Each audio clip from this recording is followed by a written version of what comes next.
अल्हम्दुलिल्लाहि रब्बिल आलमीन वस्सलातु वस्सलामु अला सय्यिदिल मुरसलीन अम्मा बाद फ़अऊज़ु बिल्लाहि मिनश शैतानिर रजीम बिस्मिल्लाहिर रहमानिर रहीम अस्सलातु वस्सलामु अलैका या रसूलल्लाह व अला आलिका व सहाबिका या हबीबल्लाह अस्सलातु वस्सलामु अलैका या नबी अल्लाह व अला आलिका व सहाबिका या नूर अल्लाह। প্রিয় ইসলামী ভাইয়েরা আর মদিনী চ্যানেলের দর্শকবৃন্দ, আজকের এই পর্বে আমরা শানে মুস্তাফা সাল্লাল্লাহু আলাইহি ওয়াসাল্লাম সম্পর্কে শ্রবণ করব। আসুন মূল পর্বে যাওয়ার পূর্বে আমরা দরুদ শরীফের একটি ফজিলত শ্রবণ করে নিই। কেননা প্রিয় ইসলামী ভাইয়েরা, দরুদ শরীফ পড়ার অসংখ্য ফজিলত ও বরকত রয়েছে। আমাদের নবী মাহবুবে আরবি সাল্লাল্লাহু তাআলা আলাইহি ওয়া আলিহি ওয়াসাল্লাম ইরশাদ ফরমান, যে ব্যক্তি আমার উপর প্রতিদিন সকালে 10 বার ও সন্ধ্যায় 10 বার দরুদ শরীফ পাঠ করে, তার জন্য কিয়ামতের দিন আমার সুপারিশ নসিব হবে। সুবহানাল্লাহ। আসুন প্রিয় ইসলামী ভাইরা, আমরা নিয়ত করে নিই কি এখন থেকে ইনশাআল্লাহ আজ্জা ওয়া জাল নবী করিম রউফুর রহিম সাল্লাল্লাহু আলাইহি ওয়াসাল্লামের নুরানি দরবারে প্রতিদিন অধিক হারে দরুদ শরীফ পাঠ করার চেষ্টা করব ইনশাআল্লাহ আজ্জা ওয়া জাল। সাল্লু আলাল হাবিব সাল্লাল্লাহু তাআলা আলা মুহাম্মদ সাল্লাল্লাহু আলাইহি ওয়াসাল্লাম। প্রিয় ইসলামী ভাইয়েরা আর মদিনী চ্যানেলের দর্শকবৃন্দ, আজকে আমরা এই পর্বে আমাদের নবী সাল্লাল্লাহু আলাইহি ওয়াসাল্লামের হাত ও বাহু মোবারক সম্পর্কে কিছু রিওয়ায়াত আর হাদিসে কারিমা আমরা জানার চেষ্টা করব ইনশাআল্লাহ আজ্জা ওয়া জাল। আমাদের নবী মাহবুবে আরবি সাল্লাল্লাহু তাআলা আলাইহি ওয়া আলিহি ওয়াসাল্লামের হাতের তালু ও বাহু মোবারক ছিল মাংসপূর্ণ, রেশম অপেক্ষা কোমল ও অত্যন্ত সুগন্ধময়। যে ব্যক্তির সাথে তিনি মুসাফা করতেন, সে সারা দিন তার হস্তদ্বয় থেকে সুগন্ধি পেত। যে শিশুর মাথায় তিনি হাত মোবারক রাখতেন, সুগন্ধিতে সে অন্যান্য শিশুর চেয়ে স্বতন্ত্র হয়ে যেত। হযরতে জাবির ইবনে সামুরা রাদিয়াল্লাহু তাআলা আনহু বলেন, একদা আমি হুজুর সাল্লাল্লাহু তাআলা আলাইহি ওয়া আলিহি ওয়াসাল্লামের সাথে যোহরের নামাজ পড়ছিলাম। যখন তিনি মসজিদ থেকে বাইরে তাশরিফ আনলেন, তখন আমিও তার সাথে ছিলাম। শিশুরা তার সামনে এলো। তিনি সাল্লাল্লাহু আলাইহি ওয়াসাল্লাম তাদের প্রত্যেকের মাথায় হাত মুবারক বুলিয়ে দিলেন আর আমার মাথায়ও হাত বুলিয়ে দেন। আমি তার হাত মুবারকের শীতলতা ও সুগন্ধি এরূপ পেলাম যেন তিনি তার হাত আতরওয়ালার বক্স থেকে বের করেছেন। মুসলিম শরীফ খণ্ড 2 পৃষ্ঠা হচ্ছে 256। হযরতে আনাস রাদিয়াল্লাহু তাআলা আনহু বলেন, আমি হুজুর সাল্লাল্লাহু আলাইহি ওয়াসাল্লামের হাতের তালু অপেক্ষা কোমল কোন রেশম ও মখমলকেও পাইনি এবং তার সুগন্ধি অপেক্ষা অধিক সুবাসিত কোনো মেশক, আম্বর ইত্যাদিও পাইনি। বুখারী শরীফ খণ্ড 2 পৃষ্ঠা হচ্ছে 264। মিশকাত শরীফ পৃষ্ঠা নম্বর হচ্ছে 516। প্রিয় ইসলামী ভাইয়েরা, আল্লাহ নবী সাল্লাল্লাহু আলাইহি ওয়াসাল্লামের শান অনেক ঊর্ধ্বে রয়েছে। হযরতে ওয়াইল রাদিয়াল্লাহু তাআলা আনহু বলেন, আমি হুজুর সাল্লাল্লাহু আলাইহি ওয়াসাল্লামের সাথে মুসাফা করতাম। আমি তার প্রভাব এর পরেও পেতাম যে আমার হাত কুস্তুরি অপেক্ষা সুগন্ধি ময় হয়ে যেত। আমি হুজুর সাল্লাল্লাহু আলাইহি ওয়াসাল্লামের সাথে মুসাফা করতাম অথবা আমার শরীর তার শরীরকে স্পর্শ করত। আমি তার প্রভাব এর পরেও পেতাম যে আমার হাত কুস্তুরি অপেক্ষা অধিক সুগন্ধিময় হয়ে যেত। বাইহাকি, ইবনে আসাকির, জুরকানি আলাল মাওয়াহিব খণ্ড 4 পৃষ্ঠা নম্বর হচ্ছে 183। হযরতে হুযায়ফা রাদিয়াল্লাহু তাআলা আনহু বলেন, একদা হুজুর সাল্লাল্লাহু আলাইহি ওয়াসাল্লাম নামাজ পড়ে তশরিফ আনেন। অতঃপর মানুষেরা হুজুরের বরকতময় হস্তদ্বয়কে ধরে ধরে তাদের মুখমণ্ডলে মালিশ করতে লাগলো। আমিও তার হাত ধরে আমার মুখমণ্ডলে রাখলাম। তখন এটা ছিল বরফ অপেক্ষা শীতল এবং কস্তুরী অপেক্ষা সুগন্ধময়। বুখারী শরীফ। আর এটাই সেই নুরানি হাত, দো জাহানের নিয়ামত রাজি, যে মুবারক হস্তদ্বয়ে লুকায়িত এবং সৃষ্টিকুলের সমুদয় বরকত যে অনুপম হস্তদ্বয়ে গুপ্ত রয়েছে। হযরতে উকবা রাদিয়াল্লাহু তাআলা আনহু বলেন, হুজুর সাল্লাল্লাহু তাআলা আলাইহি ওয়া আলিহি ওয়াসাল্লাম ইরশাদ করেছেন, নিশ্চয়ই আমাকে জমিনের সমুদয় ভান্ডারের চাবি সমূহ দান করা হয়েছে। বুখারী শরীফ খণ্ড 2 পৃষ্ঠা নম্বর হচ্ছে 558। মুসলিম শরীফ খণ্ড 2 পৃষ্ঠা নম্বর হচ্ছে 250। হযরতে আবু হুরায়রা রাদিয়াল্লাহু তাআলা আনহু বলেন, হুজুর সাল্লাল্লাহু তাআলা আলাইহি ওয়া আলিহি ওয়াসাল্লাম ইরশাদ করেছেন, আমাকে জমিনের সমুদয় ভান্ডার দান করা হয়েছে এবং তা আমার দু হাতে রেখে দেওয়া হয়েছে। বুখারী শরীফ খণ্ড 2 পৃষ্ঠা নম্বর হচ্ছে 1042। মুসলিম শরীফ খণ্ড 2 পৃষ্ঠা নম্বর হচ্ছে 244। হযরতে জাবির ইবনে আব্দুল্লাহ রাদিয়াল্লাহু তাআলা আনহু বলেন কি আল্লাহর নবী মাহবুবে আরবি সাল্লাল্লাহু তাআলা আলাইহি ওয়া আলিহি ওয়াসাল্লাম ইরশাদ করেছেন, আমাকে সমগ্র দুনিয়ার চাবি সমূহ দান করা হয়েছে। জিবরিল আমিন ওইগুলো সাদা কালো রং বিশিষ্ট একটি অশ্ব পৃষ্ঠে রেখে আমার কাছে আনেন এবং চাবিগুলো রেশমি চাদরে ঢাকা ছিল। খাসায়েসে কুবরা খণ্ড 2 পৃষ্ঠা নম্বর হচ্ছে 195। জুরকানি আলাল মাওয়াহিব খণ্ড 5 পৃষ্ঠা নম্বর হচ্ছে 260। সিরাজুল মুনির খণ্ড হচ্ছে 1 পৃষ্ঠা নম্বর হচ্ছে 43। হযরতে আমিনা রাদিয়াল্লাহু তাআলা আনহা বলেন, হুজুর সাল্লাল্লাহু আলাইহি ওয়াসাল্লামের জন্মের পর কেউ এভাবে বলছিলেন, মুহাম্মদ সাল্লাল্লাহু আলাইহি ওয়াসাল্লাম বিজয়ের চাবিকাঠি, লাভের চাবিকাঠি এবং নবুয়তের চাবিকাঠি হাতের মুঠের মধ্যে নিয়েছেন। বাহ বাহ, মুহাম্মদ সাল্লাল্লাহু আলাইহি ওয়াসাল্লাম সমগ্র দুনিয়াকে অধিকার ভুক্ত করে দিয়েছেন। এমন কোন সৃষ্টি বাকি নেই যা তার অধিকারে আসেনি। খাসায়েসে কুবরা খণ্ড 1 পৃষ্ঠা নম্বর হচ্ছে 48। বিশ্বকুল সরদার হুজুর পুরনূর সাল্লাল্লাহু আলাইহি ওয়াসাল্লাম ইরশাদ করেন, আমাকে নীল ও সাদা অর্থাৎ স্বর্ণ ও রূপার দুটি ভান্ডার দান করা হয়েছে। মুসলিম শরীফ মিশকাত শরীফ পৃষ্ঠা হচ্ছে 512। হযরতে আব্দুল্লাহ ইবনে ওমর রাদিয়াল্লাহু তাআলা আনহু বলেন, হুজুর নবী করিম রউফুর রহিম সাল্লাল্লাহু আলাইহি ওয়াসাল্লাম ইরশাদ করেছেন, আমাকে প্রত্যেক বস্তুর চাবি সমূহ দান করা হয়েছে।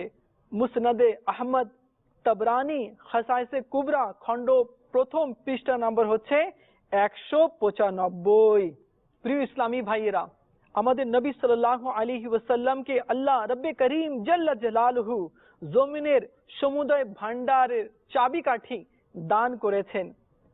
আল্লাহ নবী সাল্লাল্লাহু আলাইহি ওয়াসাল্লাম আরো ইরশাদ ফরমান, কিয়ামতের দিন যখন মানুষ নিরাশ হবে, ইজ্জত, সম্মান এবং চাবি সমূহ আমার হাতে থাকবে আর হামদের পতাকাও সেদিন আমার হাতে থাকবে। দারেমি মিশকাত শরীফ পৃষ্ঠা নম্বর হচ্ছে 541। জুয়াইল ইবনে জিয়াদ রাদিয়াল্লাহু তাআলা আনহু বলেন, এক যুদ্ধে আমি হুজুর সাল্লাল্লাহু আলাইহি ওয়াসাল্লামের সঙ্গে ছিলাম। আমার মাদি ঘোড়া যার উপরে আমি আরোহণ করেছিলাম এটা ছিল অত্যন্ত দুর্বল ও ক্ষীণা। হুজুর সাল্লাল্লাহু আলাইহি ওয়াসাল্লাম যখন এটা দেখলেন যে আমি অনেক পিছনে রয়ে গিয়েছি, তখন তিনি তশরিফ আনলেন এবং ফরমালেন, তোমার অবস্থা কি? আমি আরজ করলাম, ইয়া রাসূলুল্লাহ সাল্লাল্লাহু আলাইহি ওয়াসাল্লাম, আমার ঘোড়া ক্ষীণা ও দুর্বল। এবং ফরমালেন, হে আল্লাহ, এই জুয়াইলের জন্য এতে বরকত দিন। হযরতে জুয়াইল বলেন, এরপর এটা এত দ্রুত হয়ে যায় যে আমি তার লাগাম নিয়ন্ত্রণে রাখতে পারলাম না, সবার আগে চলে যেত এবং তা থেকে এত বাচ্চা হয়েছে যেগুলোকে আমি 12,000-এ বিক্রয় করেছি। বাইহাকি খাসাইসে কুবরা খণ্ড 2 পৃষ্ঠা নম্বর হচ্ছে 63। ক্ষীণা ও দুর্বল ঘোড়া খাদ্য ও মশলা ইত্যাদি খাওয়ানোর ব্যতি রেখে কেবল ছড়ি মারতে কর্মঠ ও চতুর হয়ে যাওয়া কতই না বিস্ময়কর। হুজুর সাল্লাল্লাহু আলাইহি ওয়াসাল্লামের দৃষ্টি দান ও ছড়ি মারতে তার প্রকৃতি বদলে যায় এবং তার মধ্যে এক নবপ্রাণ ও নবশক্তির সঞ্চার হয়। তার বরকতময় দুয়ার প্রভাব পূর্ণাঙ্গ রূপে এভাবে প্রকাশিত হলো যে ওটার বাচ্চাদের মূল্য পাওয়া গেল 12,000। ইমানদারগণ এ ধরনের ঘটনাবলী থেকে ভালোভাবে উপলব্ধি করেন যে হুজুর সাল্লাল্লাহু আলাইহি ওয়াসাল্লাম আল্লাহর প্রিয় হাবিব এবং আল্লাহ তাআলার অভিপ্রায় হলো এই, তার প্রত্যেক নাড়া চড়াতে যেন বরকত সমূহের প্রকাশ হয় এবং প্রমাণিত হয় যে তার উপমেয় ও অতুলনীয় কেউ নেই। আর এটাই সেই কুদরতের হাত যাকে আল্লাহ তাআলা নিজের কুদরতের হাত বলেছেন এবং সেই পবিত্র হাতে বায়াত গ্রহণকারীদেরকে এই সুসংবাদ দিয়েছেন যে তাদের হাতের উপর আল্লাহর হাত রয়েছে। এটাই সেই রোগ নিরাময়ের হাত যার শুধু মাত্র স্পর্শ দ্বারা সেসব রোগ ব্যাধি দূরীভূত হয়ে যেত যেগুলোর চিকিৎসায় ব্যর্থ হয়েছে ডাক্তারগণ। এটাই সেই কুদরতের হাত যার ইঙ্গিতে চন্দ্র দ্বিখণ্ডিত হয়েছিল এবং অস্তমিত সূর্য পুনরায় ফিরে এসেছিল। হযরতে আব্দুল্লাহ ইবনে আব্বাস রাদিয়াল্লাহু তাআলা আনহু বলেন, একদা হাদরা মাউতের অধিবাসীরা হুজুর সাল্লাল্লাহু আলাইহি ওয়াসাল্লামের খেদমতে উপস্থিত হয়, যাদের মধ্যে আস ইবনে কায়সও ছিলেন। তিনি বললেন, একটি বিষয় আমরা আমাদের অন্তরে গোপন রেখেছি, বলুন সেটা কি? তিনি ফরমালেন, সুবহানাল্লাহ, এ তো জ্যোতিষীর কাজ। জ্যোতিষী ও জ্যোতিষী বিদ্যার স্থান হলো দোজখ। তারা বলল, তাহলে আমরা কিভাবে জানতে পারি যে আপনি আল্লাহর রসূল? তখন তিনি এক মুষ্টি কঙ্কর মাটি থেকে হাতে নিয়ে ফরমালেন, দেখো, এগুলো সাক্ষ্য দিচ্ছে যে আমি আল্লাহর রসূল। অতঃপর হুজুরের হাত মোবারকে কঙ্কর গুলো তাসবিহ পাঠ করলো। এটা শোনা মাত্রই তারা বলল, আমরা সাক্ষী দিচ্ছি যে নিঃসন্দেহে আপনি আল্লাহর রসূল। দালাইলুন নবুওয়াহ আবু নাইম পৃষ্ঠা নম্বর হচ্ছে 191, খাসাইসে কুবরা খণ্ড 2 পৃষ্ঠা নম্বর হচ্ছে 75। এই ধরনের অনেক বর্ণনা রয়েছে যেগুলো থেকে প্রমাণিত হয় যে হুজুর সাল্লাল্লাহু আলাইহি ওয়াসাল্লামের হাত মোবারকে কঙ্কর সমূহ উচ্চ স্বরে তাসবিহ ও কালেমায়ে তাইয়্যিবা পাঠ করেছে। এতে কোনো সন্দেহ নেই যে হুজুর সাল্লাল্লাহু আলাইহি ওয়াসাল্লাম অন্তরের অবস্থাদি সম্পর্কে অবহিত ছিলেন, যার প্রমাণ বিভিন্ন হাদিসে পাওয়া যায়। কিন্তু এখানে তিনি যে ফরমালেন এটা জ্যোতিষীদের কাজ, এতে ছিল এক বৃহত্তম দূরদর্শিতা। তা হলো এই, যদি হুজুর সাল্লাল্লাহু আলাইহি ওয়াসাল্লাম তাদের অন্তরে ধারণকৃত কথা বলে দিতেন, তাহলে মানুষের জন্য এটা বলার সুযোগ হয়ে যেত যে এই কাজ তো জ্যোতিষীও করে থাকে, আর অসম্ভব ছিল না হয়তো এ ধরনের কোনো ঘটনা তাদেরকে সন্দেহের মধ্যে ফেলে দিত। যেহেতু তারা নবুয়ত ও রিসালতকে পরীক্ষা করার মাপকাঠি স্থির করেছে, অন্তরের কথা অবহিত হওয়াকে যা এত বড় জটিল ছিল না, এজন্য তিনি ফরমালেন এ কাজ তো জ্যোতিষীরও হয়ে থাকে। আমি তোমাদেরকে ওই মোজেজা দেখাচ্ছি যা অন্য কারো পক্ষে সম্ভব হবে না। অতএব কঙ্কর সমূহ দ্বারা কালেমা পড়িয়ে দিলেন। সিরাতে ইবনে হিশামে লিখেছেন তারা রেশমি পোশাক পরিহিত ছিল। হুজুর সাল্লাল্লাহু তাআলা আলাইহি ওয়া আলিহি ওয়াসাল্লাম ইরশাদ করলেন, তোমাদের কি অবস্থা যে তোমরা এই রেশম নিজেদের গর্দানে পরিধান করে রেখেছো, যা অবৈধ। রাবি বলেন এটা শোনা মাত্রই তারা ওই পোশাককে ছিন্ন বিচ্ছিন্ন করে ফেলে দেয়। সুবহানাল্লাহ, এ হলো মুসলমান হওয়ার নমুনা যে রেশমি পোশাক অবৈধ হওয়ার কথা শোনা মাত্রই ছিন্ন বিচ্ছিন্ন করে ফেলে দিয়েছেন। আর আমরা সব কিছুই তো জানি কিন্তু আমল কিছুই নেই। হে আল্লাহ, আমাদেরকে তোমার হাবিবের ওসিলায় সত্যিকার মুসলমানে পরিণত করুন, আমিন। হযরত আমর ইবনে মাইমুন রাদিয়াল্লাহু তাআলা আনহু বলেন, যখন মক্কার মুশরিকগণ হযরতে আম্মার ইবনে ইয়াসিরকে আগুনে নিক্ষেপ করতে চাইল এবং আগুনে নিক্ষেপের সমস্ত আয়োজন সম্পূর্ণ হলো, তখন হুজুর সাল্লাল্লাহু তাআলা আলাইহি ওয়া আলিহি ওয়াসাল্লাম তাশরিফ আনেন এবং তার দয়ার হাত হযরতে আম্মারের মাথায় রাখলেন। অতঃপর ফরমালেন, হে আগুন, আম্মারের প্রতি শীতল হয়ে যা, যেমন তুমি শীতল হয়েছিলে ইব্রাহিম আলাইহিস সালামের প্রতি। হে আম্মার, তোমার মৃত্যুর সময় এটা নয়, বরং বিদ্রোহীদের একটি দল তোমাকে হত্যা করবে। তাবকাতে ইবনে সাদ, কনজুল উম্মাল, খাসাইসে কুবরা খণ্ড 2 পৃষ্ঠা নম্বর হচ্ছে 80, জুরকানি খণ্ড হচ্ছে 5 পৃষ্ঠা হচ্ছে 193 উল্লেখ্য যে তার ফরমান শুনে আগুন শীতল হয়ে যায়।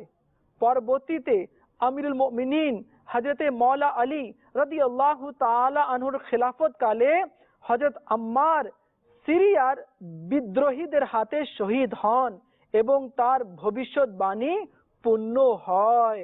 হযরতে আব্বাদ ইবনে আব্দুস সামাদ রাদিয়াল্লাহু তাআলা আনহু বলেন, একদিন আমরা হযরতে আনাস ইবনে মালিক রাদিয়াল্লাহু তাআলা আনহুর ঘরে গেলাম। তিনি তার দাসীকে বললেন, দস্তরখানা আনো, আমরা খাবার খাবো। সে এনে বিছিয়ে দিল। তিনি ফরমালেন, রুমালটাও আনো। তখন রুমাল আনা হলো। সেই রুমালকে উনুনে ফেলা হলো, অর্থাৎ তন্দুরের আগুনের মধ্যে ফেলা হলো। যে তন্দুরের আগুন জ্বলছিল। কিছুক্ষণ পর যখন তা বের করা হলো তখন তা দুধের মতো সাদা ছিল।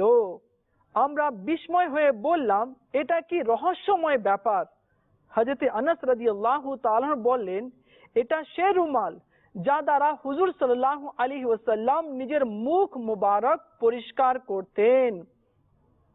যখন এই রুমালকে পরিষ্কার করার ইচ্ছে হয় তখন আমরা এভাবে আগুনে তা ধুয়ে ফেলি, কারণ যে বস্তু আম্বিয়া কেরামের মুখমণ্ডল স্পর্শ করে আগুন তাকে জ্বালায় না।